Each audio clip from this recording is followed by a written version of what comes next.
Kutoka Kenya katika usiku wa Trace Award, jukwaa lilipendezeshwa pia na BN, mmoja kati ya wasanii ambao wamepata mashavu makubwa sana hapa Tanzania kwa sababu ya uwezo wake wa kuimba au vibana.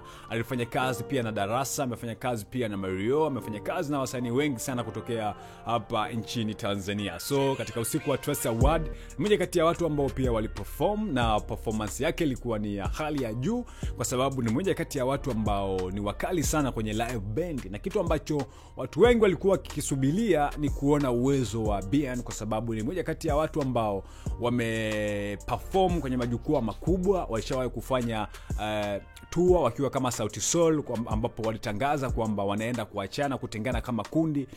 Walienda mpaka Marekani. Kwa hiyo mara yake ya kwanza wakanyanga katika stage kubwa kama hizi za Trace Award.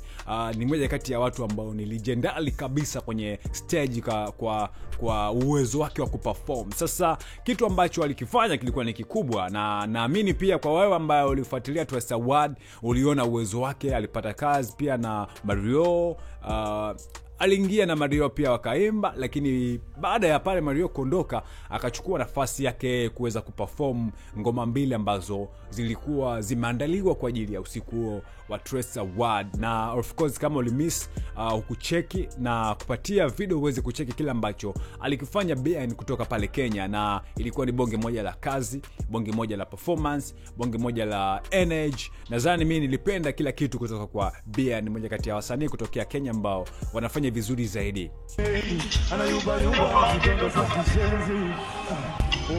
Mikocheni nikamfuata utadhani zombi, habari gani mbona uko lonely, jirani akasema zani, nikamwambiaje, nikamwambia kwangu ni kwake, nimshike wapi yo aje.